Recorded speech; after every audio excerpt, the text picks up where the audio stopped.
During the recent presidential campaign, a rumor was started and widely circulated that Barack Obama, if elected, would begin a process to pay reparations to black descendants of former. Such rhetoric betrays a serious lack of understanding of how things work at the highest levels of politics. For one, the office of President of the United States is primarily a figurehead position. Another thing is that presidents have very little real power. The executive branch of government at the federal level was purposely designed by the writers of the Constitution to be the weakest of the three governing bodies. The reparations rumor was designed to have the same effect on the body politic as the one started during the 2000 election about John McCain allegedly having an out-of-wedlock baby with a black woman. The desired effect was to provoke knee-jerk emotional responses by listeners of certain radio and TV talk shows. Both rumors were hugely successful. This brings to mind a recent encounter I had with an individual on the social network YouTube. I had recently uploaded a new video, promoting the benefits of membership in a club to which I belong. The name of this club includes the word black, racially speaking. In this brief video I described the primary purpose that the founder, Mr. Lee Green, had in mind when he created this club.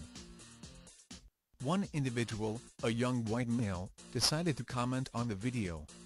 I was somewhat startled, though not surprised, by his words.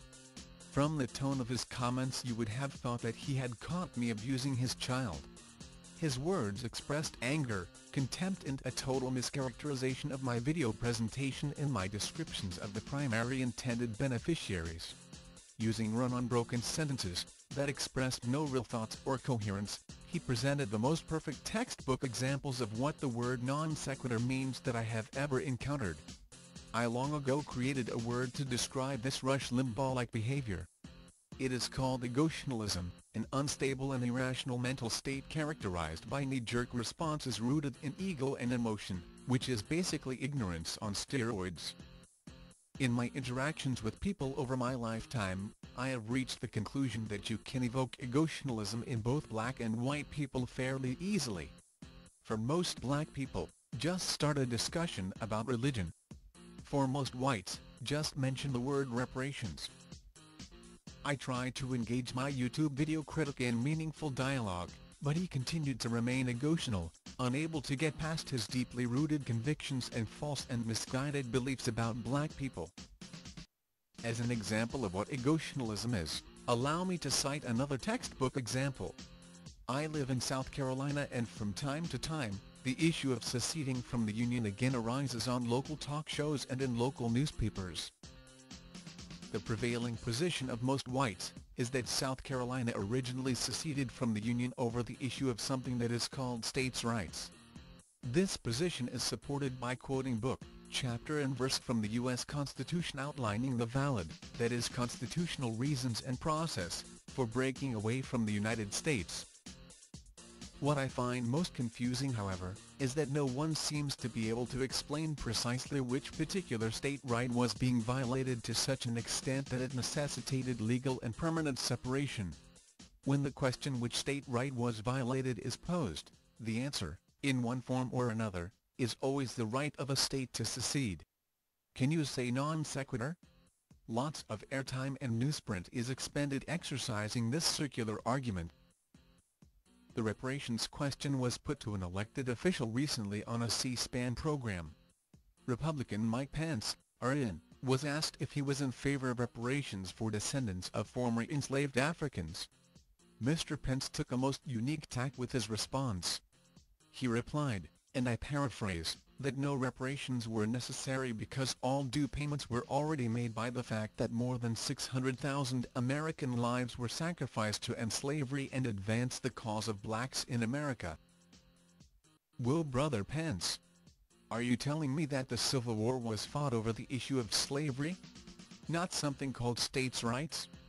Mr. Pence obviously does not have the intimate knowledge and depth of perception of this issue that so many locals here enjoy. Despite the fact that South Carolina and Mississippi regularly toggle for bottom rung on the education ladder.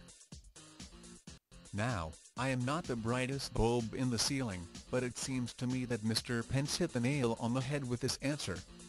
Although he revealed a serious lack of compassion with his statement, expressing the sentiment that blacks should just be grateful that slavery was ended and any expectation of reparations is an insult to the memory of those who died to end it, with no mention of the more or less equal number who died to maintain it, he was confident that the war was over slavery. Long before I saw Mr. Pence on TV, I had formulated a much more adult argument, designed to really get at the meat of the issue of secession. Question: if there had been no slaves, would South Carolina have seceded? If the answer is no, then we understand that the war was indeed over the peculiar institution. If the answer is yes, then please apprise me of what issue, what violation of which state's right would have brought about a war that cost more than 600,000 lives. Using this dispassionate approach to a subject that arouses deep passions, one can actually reach a point to where it all makes sense. If this question had been debated in my college philosophy class from many years ago, the application of reason and a systematic analysis of the facts would have led to a logical, the only acceptable kind, conclusion, bringing about a simple, straightforward and honest answer to the question as to why the so-called Civil War was fought. As my alter ego, Lieutenant Commander Data of Star Trek, The Next Generation, using his positronic brain would have deduced, the Civil War was fought over the right of a state to permit some of its citizens to own other human beings. Personally, I do not expect to receive any reparations, and I do not think too much effort should be placed into forcing the issue. One can, however, take an entirely different approach to the subject. Given the spending habits of black people in America, if I were a white business person who owned a luxury car dealership, a jewelry store, a baggy pants shop, a hair care store, a popular nightclub, a popular restaurant, a video game store, a fancy rim shop, a movie theater, a liquor store, a check-cashing location or any number of other retail outlets, I might give serious consideration to supporting reparations because I knew my sales would skyrocket. I do not mean to be unkind, but despite the fact that black people in the United States now control approximately $1 trillion annually, it is estimated that about 98% of it stays in the black community for less than 6 hours. So, at this particular point in time, the lion's share of any reparations to black people for slavery, in the form of liquid assets, would immediately end up in the cash registers of businesses owned by everybody but black people.